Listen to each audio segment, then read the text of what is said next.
요 며칠 이른 아침에 하늘이 참 아름답습니다. 좀 더 정확한 시간을 말하자면 한 5시 반 정도예요. 그 여명이 동양 하늘을 이렇게 붉으스레 이렇게 물들이면서 밝아오는 모습이 장관이고요. 또 동시간대에 서편으로 노랫말처럼 동정같이 둥근 달이 떠 있는 모습 보는 것도 참 아름답습니다.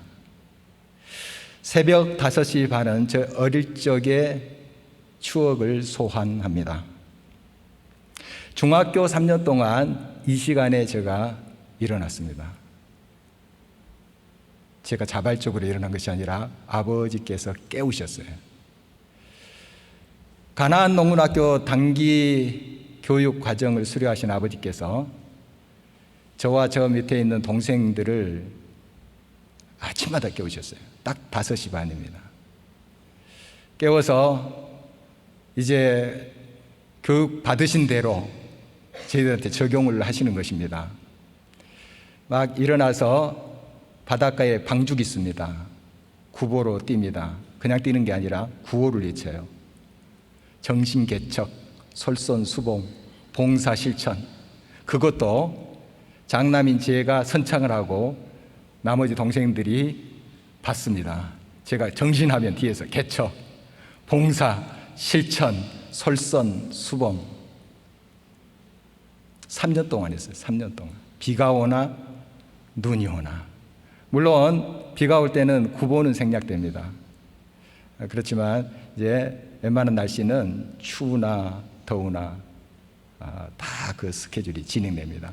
방죽 중간에 가서 애국가 제창을 바다를 바라보면서 합니다. 하고 돌아와요. 돌아와서 이제 구호를 또 외쳐요. 세상에 빛이 되라. 일하기 싫거든 먹지도 말라. 아마 그런 내용이었습니다. 나중에 보니까 성경에 다 있는 내용이에요. 7대 강령이라는 것을 외치고 아버님께서 가나안 농문학교 교과를 개사하셨어요. 그 노래를 또 합창을 합니다. 맨손체조하고 이제 밥을 먹죠. 이게 끝이 아닙니다. 책가방 다 챙기고 무릎 꿇고 딱 앉아 있으면 한 10여 분 아버지의 후나가 시작합니다. 3년 동안 그랬다고요. 3년 동안. 아버님이 건강하지 못하셨어요. 좀 관절이 아프셔서 물론 걸으시고 이렇게 활동은 조금 하십니다만은 뭐 달리거나 이렇게 하실 수 없었기 때문에 저희들끼리 한 거죠. 그리고 많이 배우신 분도 아니고 많이 가지신 분도 아닙니다만은 자식을 좀 제대로 키워보겠다 하는 열망은 누구보다 컸던 것으로 압니다. 제가 기억컨대 아버님이 3년 동안 저희들에게 교훈한 그 내용 중에 성공하라, 부자 되라 한마디도 없었습니다. 요약하면 바르게 살라. 바르게 살라. 물론 아버지의 그 말씀대로 교훈대로 제가 다 살지는 못하고 있습니다만은 그러나 특히 이런 명절 때 되면 또 5시 반 저 여명을 보면 아버님의 말씀이 떠올라요. 자동스럽게 아주 자연스럽게 떠오릅니다. 오늘 본문 말씀은 이스라엘 백성들이 여호사 인도를 따라서 이제 가나안 땅으로 진입을 했습니다. 모세는 이제 죽고요. 이제 지도자의 자리를 이어받은 여호수아가 백성들이 이끌고 가나안 땅에 와서 이 가나안 땅을 이제 차지하는 초기의 일입니다. 처음 맞이했던 그 성은 지난번에 나눴지만 여호수아 여리고성이란 것입니다. 정말 어마어마한 성이었다고 합니다. 굉장히 강한 그런 난공불락의 성이었다고 전해옵니다. 그걸 하나님의 말씀에 순종함으로 점령을 하게 된 것이죠. 그 다음에 상대적으로 그것보다 작고 약한 아이라는 성을 이제 점령코자 다가가는데 거기서 여지없이 이스라엘 백성들이 패하게 됩니다. 그 이유는 여리고 성을 빼앗을 때에 그 성 안에 있는 것, 가나안 땅에 진입해서 첫 소득이지 않겠습니까? 첫 열매지 않겠습니까? 이것을 하나님께 온전히 드려라. 하나도 빠뜨림 없이 온전히 드려라 했는데 그걸 안 지킨 사람이 있어요. 얼마나 강조했는지 몰라요. 여호수아가 꼭 지켜야 된다 했는데 꼭 안 듣는 사람이 있습니다. 아간이라는 사람이에요. 이 사람의 범죄 때문이에요. 그리고 또 한 가지, 아이성을 보니까 좀 약하게 보여요. 그래서 2-3천 명만 군사를 보내도 빼앗을 수 있을 것 같아요. 그래서 하나님께 묻지 않았습니다. 하나님께 기도하면서 올라가야 되는데 여리고 성을 점령했잖아요. 그 어마어마한 주변에 소문이 자자한 난국불락의 성이다 하는 그 성도 무너졌잖아요. 자만심이 생긴 거예요. 교만한 마음이 생긴 거죠. 그래서 여지없이 이 아이성에 의해서 패배를 당하게 됩니다. 정말 뼈아픈 경험이죠. 이제 하나님 앞에 가슴을 치면서 온 백성이 나와서 회개를 합니다. 하나님께 구하죠. 하나님이 또 그들을 용서하십니다. 그래서 그 아이성을 하나님의 명령에 따라서 하나님의 방법대로 이제 차지하고 있는 모습을 우리가 보게 됩니다. 바로 오늘 본문은 아이성을 이제 차지하고 바로 난 직후의 사건입니다. 하나님께서는 이렇게 말씀하세요. 이 이스라엘 백성들 거느리고 에발산으로 가라, 이렇게 말씀하세요. 이 아이성에서 에발산까지는 한 30km 떨어진 곳이에요. 꽤 먼 거리입니다. 한 이틀이면 이제 갈 수도 있지만, 그러나 그 수많은 백성들이 그렇게 움직인다는 게 쉬운 게 아니에요. 그리고 나중 기록 보면은 거기 갔다가 또 와요. 왕복 60km 이상이 되는 거리예요. 쉬운 길이 아니죠. 그런데 왜 하나님께서 말씀하시는 에발산으로 가라 하는 것을 여호수아가 기억해내면서 그것으로 가느냐 하는 것은 바로 모세에게 하나님께서 말씀하시는 그 내용을 순종하기 위해서 그렇습니다. 너희들이 가나안 땅에 들어가서 에발산과 그리심산에서 내 말을 다시 선포하라. 에발산에서 다시 제단을 쌓고 예배드리라 하는 말씀을 미리 주셨어요. 모세 생전에. 그것을 이 여호수아가 기억하고 있는 것입니다. 일을 더 진전하기 전에 하나님의 말씀에 바로 서야 되겠다. 조금 전에 뼈아픈 아이성의 패배에 경험이 있어요. 말씀을 순종 안 했더니 이런 결과가 빚어졌지 않는가. 하나님 말씀대로 우리가 서야 되겠다. 또 실수할지언정 하나님의 뜻에 우리가 온전히 나아가자 하는 결단이에요.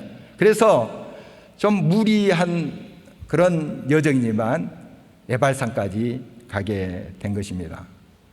거기에서 하나님 앞에 이제 예배를 드리죠. 제사죠. 그때는 번제와 화목제를 드렸다, 이렇게 성경에 기록하고 있는데, 번제는 다 태워드리는 거예요. 헌신, 내 삶을 다 태워드립니다. 우리의 모든 삶이 하나님 아버지의 것입니다, 이런 것이죠. 그리고 화목제는 하나님과의 화해를 위해서, 또 서로 간의 친교 화해를 위해서 드려지는 제사가 화목제죠. 죄악으로 인해서 하나님과 불화의 관계가 됐습니다. 그래서 그 제사를 통해서 그 관계를 회복하기를 원하시는 거예요. 이 아이성에 패한 이유가 우리 묵상집에 좋은 표현이 있더라고요. 이스라엘 백성들이 약해서가 아니고 악해서였다. 이 아이성에 비하면 이스라엘 백성들이 굉장히 강했어요. 상대적으로 아이성이 약하게 보였거든요.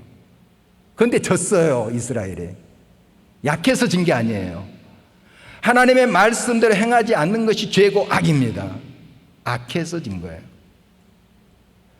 여러분, 날마다 하나님의 말씀을 기억하고 그 말씀에 순종하는 삶이 복된 삶인 것입니다.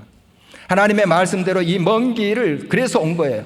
순종하면서 에발산까지 와서 예배를 드리는 것입니다. 하나님, 이제 죄를 다 용서하시고 다시 하나님과 하나 되게 해 주십시오 하는 그런 결단의 예배인 것입니다. 그리고 이 에발산은 하나님의 말씀 중에 저주에 관한 메시지를 선포하는 곳입니다. 맞은편에 그리심산이라고 있는데 거기는 축복하는 말씀을 선포하는 그런 곳이 그리심산. 이 에발산에서 예배를 드려라, 제사를 드려라 하면 뭐겠어요? 저주받을 수밖에 없는, 우리의 죄악으로 죽을 수밖에 없는 우리가 온전히 하나님 앞에 나아가 우리의 삶을 드릴 때 주님께서 우리의 삶을 아름답게 세우시고 우리를 통해서 영광을 받으시겠다 하는 의미인 것이죠. 그래서 이 에발산에서 예배를 드리고 있는 것입니다. 또 제단을 돌로 쌓게 하시는데요, 어떤 돌인가 하면 오늘 31절에 쇠 연장으로 다듬지 아니한 새 돌로 만든 제단이라는 표현이 나옵니다. 그러니까 돌을 쇠 연장으로 다듬지를 않았어요. 이게 무슨 의미가 있을까? 이 말씀이 이제 신명기 27장 5, 6절에도 나오고요, 출애굽기 20장 25절에도 나오는 말씀이에요. 돌을 정 같은 쇠 연장으로 다듬지 말고 하나님 앞에 그 제단을 쌓으라는 것입니다. 무슨 의미일까요? 인간의 어떤 꾸밈과 거짓을 배격하라는 것이에요. 인위적인 그러한 모든 행위를 빼라는 거예요. 순전한 마음으로 하나님 앞에 나아가라 하는 것입니다. 진실된 예배. 물론 모든 예배의 순서가 정말 아름답고 화려하고 하는 것 좋겠지만 거기에 진실이 없으면 그건 오히려 하나님의 영광을 가리는 것이 되어버립니다. 모델들이 런웨이를 걷잖아요. 그런데 찬찬히 보면 얼굴들이 무표정이에요. 왜 그런지 아시죠? 모델이 입은 옷이 드러나기 위해서 생글생글 웃고 묘수를 크게 하면 무엇이 보이겠어요? 모델의 얼굴이 보이겠죠. 그런데 너무 또 인상을 써도 옷이 안 보이더라고요. 왜 저 친구 저렇게 인상을 쓰나? 이것이 보이기 때문에. 그러니까 이 모델이 된다는 게 쉬운 것 같지 않습니다. 너무 인상 써도 안 되고, 너무 생글생글해도 안 되고, 모션이 커도 안 되고, 너무 소극적이 돼서도 안 되고, 어떻게 하란 말인가? 그러니까 배워야죠. 그러니까 훈련하는 거죠. 오케스트라 보면 요즘은 좀 이 단복들이 좀 달라지고 있습니다만은 정말 중세 시대나 이런 모습을 재현하는 오케스트라 보면은 옷이 우중충해요. 우중충합니다. 왜 저렇게 우중충한 옷을 입고 있을까?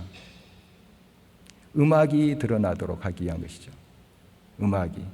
그런데 너무 또 연주한 사람이 인상 쓰고 하면 또 그것도 음악에 방해가 되더라고요. 어떻게 하란 말인가? 그러니까 연습해야죠. 그러니까 훈련이 필요한 거죠. 여러분, 하나님 앞에 예배 드림도 마찬가지예요. 하나님의 영광이 드러나야 됩니다. 우리가 드러나서는 안 돼요. 그래서 순전한 마음으로 하나님 앞에 예배 드릴 때 하나님께서 그 예배를 기뻐하시는 거죠. 요한복음 4장 23절 24절 말씀이 그것이에요. 아버지께 참되게 예배하는 자들은 영과 진리로 예배할 때가 오나니 곧 이때라. 아버지께서는 자기에게 이렇게 예배하는 자들을 찾으시느니라. 하나님은 영이시니 예배하는 자가 영과 진리로 예배할지니라.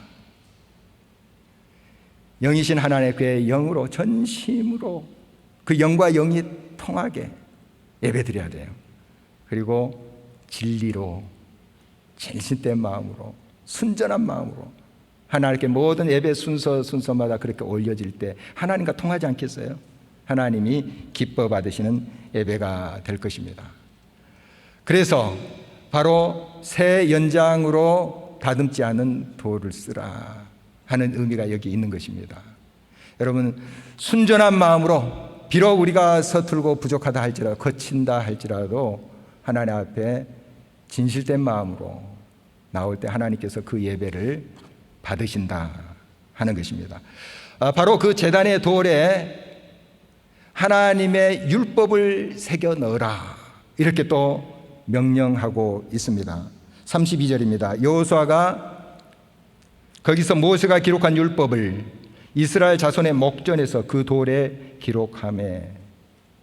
신명기 27장 말씀 보면은 그 돌에 회를 발라서 굳어지게 한 다음에 새기고 있는 모습 보게 됩니다. 물론 돌이 이제 요즘처럼 기계가 좋아서 맨들맨들한 돌은 아니겠죠. 그러니까 회를 칠해서 판판하게 한 다음에 이제 거기다 새긴 것으로 보여집니다. 물론 세월이 많이 지나가면 지워지기도 하겠죠. 그러나 상당히 오랫동안 글을 여러 사람들이 볼 수 있어요. 그리고 이 의미는 모든 예배의 중심에 말씀이 있어야 된다 하는 것입니다. 우리의 예배에 설교가 중심이 돼야 된다 그런 말이 아니에요. 모든 우리의 예배의 순서가 하나님 뜻 안에서 하나님이 기뻐하시고 하나님 원하시는 그 뜻 안에서 행해져야 된다 하는 것을 의미하는 거예요. 말씀에 기초한 예배, 말씀에서 하나님이 명하시고 원하시는 것을 찾으면서 나아가는 모든 예배 순서가 될 때 이 예배는 향기로운 산 제사가 된다는 것입니다. 이제 모세에게 미리 하나님께서 말씀하신 대로 그 명령에 따라서 여호수아가 그대로 실천하고 있는 모습을 봅니다. 어떤 말씀인가 하면 이 하나님의 율법의 말씀을 온 백성에게 다시 선포하라 하는 것입니다. 물론 요단강을 건너오기 전 가나안 땅 건너편에서도 말씀이 선포됐습니다만 지금 다시 한번 이 약속의 땅을 밟으면서 그것을 다지라 하는 것입니다. 이제 에발산의 6지파, 그리심산의 6지파, 온 백성들이 모였어요. 이스라엘 12지파로 구성되어 있죠. 6지파씩 모였는데 이 그리심산에 서 있는 사람들은 하나님의 복의 말씀을 선포하는 거예요. 이렇게 하나님 말씀대로 명령에 따르면 복 받는다 하는 것을 선포하는 거예요. 자, 그리고 건너편에 있는 에발산에 있는 사람들은 이렇게 하나님 말씀 불순종하면 저주를 받는다 하는 것을 외치는 거예요. 그런데 그리심산에 서 있는 6지파 사람들은 다 복받는 지파들이고 에발산에 서 있는 사람은 다 저주받는 지파, 그게 아닙니다. 이 두 말씀은 똑같은 내용이에요. 달리 표현했지만 똑같은 내용이에요. 말씀 중심으로 서라는 거예요. 그래서 하나님의 말씀대로 살면 살고 하나님 말씀대로 살지 않으면 죽는다 하는 것입니다.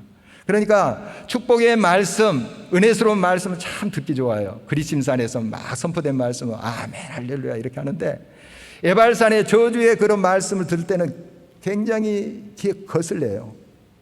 이런 망한다 죽는다 하니까 부담스럽기도 하고. 그러나 들으셔야 돼요. 들으셔야 됩니다.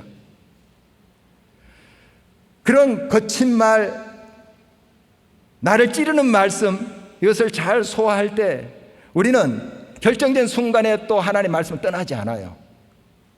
그 말씀 붙잡게 돼요. 그래서 결국 에발산에서 선포되는 저주의 메시지조차 하나님의 사랑의 메시지예요. 말씀 중심으로 서라. 저쪽 길로 가면 죽는다 하는 거 아니겠어요? 하나님의 사랑의 메시지를 우리가 말씀을 대할 때 늘 느끼셔야 됩니다. 그래서 때로는 여러분들이 귀에 좀 거친 메시지가 들어올 수 있습니다. 또 말씀 묵상하다가 정말 마음이 부담스러움으로 다가오는 말씀이 있어요. 그러나 그걸 꼭꼭 씹으세요. 말씀을 마음판에 새기세요. 여러분들의 큰 양약이 됩니다. 그게 여러분의 삶을 고쳐요. 결정적인 순간에 바른 길을 가게 하십니다. 이제 그 말씀 앞에 여러 사람들이 서게 되죠. 이스라엘의 12지파뿐만 아니라 성경에 보니까 이방인들도 같이 서게 돼요. 그리고 거류민들도 있고 어린아이들도 다 동원이 됐어요. 온 백성이 그 말씀 앞에 서게 됩니다. 이 말씀은 그 특정한 사람들에게만 선포되는 것이 아니에요. 하나님의 약속의 말씀 앞에 모든 사람이 평등합니다. 유대인들이 착각한 것이 있어요. 이 하나님의 율법의 말씀을 자기들이 독점하고 있다 하는 생각을 하는 것이죠. 예수님이 그거 다 깨뜨리게 하십니다.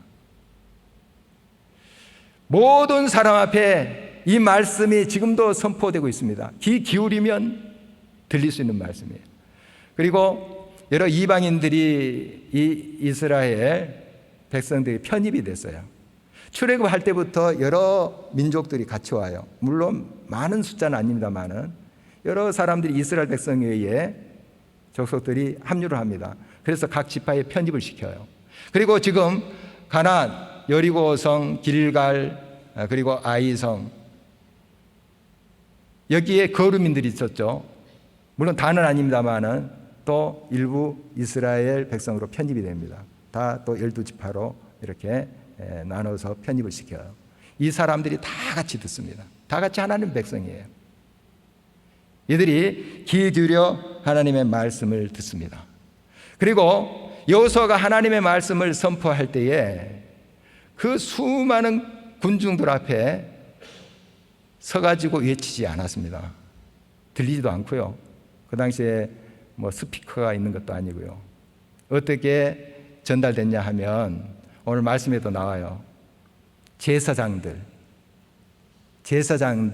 그 말씀을 들어요. 그리고 그들이 전달해요. 여러분, 전달할 때 가장 중요한 것은 먼저 말하는 자의 소리를 정확히 들어야 됩니다. 들어야지 바로 전달할 수 있어요. 내 생각과 내 판단을 일단 비워야지 제대로 그 말이 들립니다. 그래서 항상 우리 자신을 비우고 그 말씀을 귀 기울여 듣습니다. 집중하는 거예요. 집중. 그리고 그 말씀을 그대로 전달하는 것입니다. 여러분, 지금 이 제사장들은 모세를 통해서 또 여호수아를 통해서 전달된 하나님의 말씀을 귀 기울여 듣습니다. 귀 기울여 들은 말씀을 그대로 백성들이 전달해요. 그래서 백성들이 다 한마음 한뜻이 되는 거죠. 참 중요합니다. 우리 성경을 가지고 있는데 이 성경 말씀 어떻게 보면 문서죠. 이게 1000년 전에 레닌그라드 사본이 발견됐습니다. 레닌그라드 사본. 지금 상트페테르부르크, 그죠? 지금 러시아에 있는 레닌그라드. 정확히 말하면 1008년. 이게 이제 구약 성경인데요. 이게 최고로 그 당시까지는 이제 최근까지 오래된 문서예요. 사본. 원본은 우리가 지금 발견할 길이 없고요. 사본인데 그것보다도 1000년 정도 앞선 사본이 발견됐어요. 1940년대 후반 사본이 발견됐어요. 그런데 아주 놀라운 것은 1000년 차이가 난 레닌그라드 문서도 지금 1000년 전의 문서고요. 사해 사본은 레닌그라드보다 1000년 전, 지금부터 2000년 전이에요. 예수님 당시 전후. 구약 성경 물론 지금 우리가 가지고 있는 구약 성경입니다. 그런데 내용이 똑같아요. 세상에 이런 문서가 없어요. 100년, 200년 되면 많이 틀려요. 춘향전도 많이 틀려요. 뭐 각색도 하고 여러 또 베껴서 또 자기 나름대로 창작도 하고 하니까 많이 틀려요. 그런데 이 성경은 똑같아요. 글자 하나하나 하나님의 말씀이니까 그것을 적는 거예요. 여호와라는 이름 써놓고 발음도 하지 않았어요. 하나님의 이름인데 여호와라는 건 하나님의 이름인데 함부로 하나님의 이름을 부를 수 있겠어요? 여호와 이름 적어놓고 아도나이 주님 이렇게 부르고 갔어요. 아버님 한자가 있는데 그냥 아버지 하고 넘어간 거예요. 아버님 한자를 부지 않고. 이렇게 잘 듣고 잘 전달했기 때문에 지금 우리가 가지고 있는 성경에 권위가 있는 거예요. 하나님 말씀인 거죠. 여러분 잘 들으셔야 됩니다. 잘 들어야지 그대로 전달할 수 있고 삶에 적용할 수가 있는 것이죠. 여러분 하나님의 말씀을 언제나 우리의 마음에 새겨야 됩니다. 새길 때 먼저 우리의 마음의 비석, 신비죠. 신비. 성경의 표현대로 마음의 비석에 새겨야 됩니다. 일반 돌에 새겨도 세월이 지나면 지워지게 돼 있습니다. 우리 마음도 마찬가지예요. 적당히 새겨서는 지워집니다. 잊혀져 버려요. 집중해서 새기셔야 돼요. 반복해서 새겨야 되는데 순간순간 우리의 마음을 반반하게 해야 됩니다. 내 글로 가득 새겨져 있으면 아무리 새겨봐야 무슨 글자인지 몰라요. 섞여져 가지고. 나를 비우라는 거예요. 비우고 순간순간 그 말씀을 반복해서 받아들이고 새길 때 그 말씀은 각인이 돼요. 그러면 그 각인된 말씀대로 우리의 삶이 따라가게 돼 있어요. 각인 현상이라는 게 있는데 오스트리아 생명과학자 콘라드 로렌츠가 발견한 것인데요.